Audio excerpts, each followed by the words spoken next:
మరి దేవుడికి కూడా లక్షణాలు ఉంటాయా? దేవుడిలో కూడా కొన్ని క్యారెక్టరిస్టిక్స్ ఉంటాయా అంటే ఖచ్చితంగా ఉంటాయి.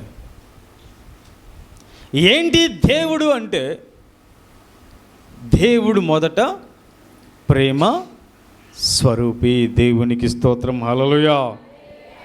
మొదట ప్రేమను కలిగి ఉండాలి. ఎవరు? దేవుడు. ఎందుకంటే భేదమేమీ లేదు.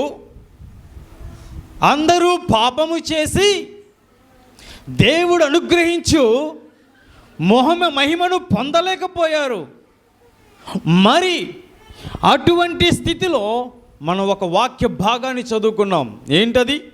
యోహాను సువార్త 15వ అధ్యాయము